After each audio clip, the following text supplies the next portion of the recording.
ശ്രീകൃഷ്ണ ഭഗവാന്റെ അത്ഭുതകരമായ ലീലകൾക്ക് സാക്ഷ്യം വഹിച്ച പുണ്യഭൂമിയായ മധുരയിൽ നിന്ന് അധികം ദൂരെ അല്ലാത്ത ഉത്തർപ്രദേശിലെ ജയ്ത് എന്ന ഗ്രാമത്തിൽ ഒരു പുരാതന ക്ഷേത്രമുണ്ട്. ഈ ക്ഷേത്രത്തിൽ ഒരു നാഗരൂപത്തിലുള്ള ദിവ്യമായ ശിലാപ്രതിമ കുടികൊള്ളുന്നു. ഇത് വെറും ഒരു ശിലയല്ല, സാക്ഷാൽ കാളിയ നാഗനാണ് എന്നാണ് നൂറ്റാണ്ടുകളായി ഭക്തർക്കിടയിലുള്ള അചഞ്ചലമായ വിശ്വാസം. പണ്ടുകാലത്ത് യമുനാ നദിയെ മുഴുവൻ വിഷമയമാക്കിയ ഘോര സർപ്പമായിരുന്നു കാളിയൻ. അവന്റെ ഉഗ്രവിഷം കാരണം നദിയിലെ ജലം ഉപയോഗശൂന്യമായി.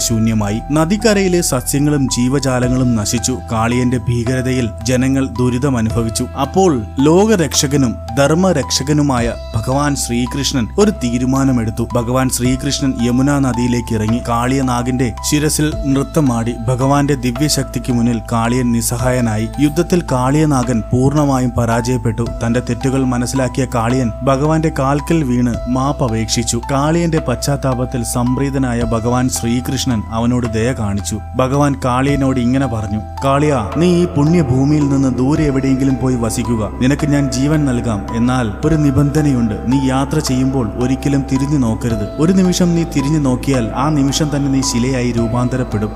ഭഗവാന്റെ ഈ വാക്കുകൾ ശിരസ വഹിച്ച് കാളിയനാഗൻ യമുനാ നദിയുടെ തീരത്ത് നിന്ന് യാത്ര തുടങ്ങി. എന്നാൽ ഭഗവാന്റെ മായാശക്തിയാൽ പ്രേരിതനായിട്ടാവാം, അതല്ലെങ്കിൽ ഒരു പരീക്ഷണം എന്ന നിലയിലോ മധുരയിൽ നിന്ന് ഏകദേശം 20 കിലോമീറ്റർ അകലെയുള്ള ജയ്ത് എന്ന ഗ്രാമത്തിലെത്തിയപ്പോൾ കാളിയൻ ഒരു നിമിഷം തിരിഞ്ഞു നോക്കി. ഭഗവാന്റെ വാക്കുപോലെ ആ നിമിഷം തന്നെ കാളിയനാഗൻ ഒരു കരിങ്കല്ലായി മാറി. അങ്ങനെ ഇന്നും ആ ക്ഷേത്രത്തിൽ ഭഗവാന്റെ ലീലകൾക്ക് സാക്ഷിയായി കാളിയനാഗൻ ശിലാരൂപത്തിൽ കുടികൊള്ളുന്നു. ഈ ഐതിഹ്യം ഭഗവാന്റെ അപാരമായ ശക്തിയെയും അദ്ദേഹത്തിന്റെ വാക്കിന്റെ പ്രാധാന്യത്തെയും ഭക്തിയുടെ മഹത്വത്തെയും നമ്മളെ ഓർമ്മിപ്പിക്കുന്നു. ഭഗവാൻ ശ്രീകൃഷ്ണൻ തന്റെ ഭക്തരെയും ധർമ്മത്തെയും എങ്ങനെ സംരക്ഷിക്കുന്നു എന്നതിന്റെ ഒരു ഉദാഹരണം കൂടിയാണിത്. ശ്രീകൃഷ്ണ ഭഗവാന്റെയും കാളിയന്റെയും ഈ കഥ നിങ്ങൾക്ക് ഇഷ്ടമായാൽ ലൈക്ക് ആൻഡ് സബ്സ്ക്രൈബ് ചെയ്യുക.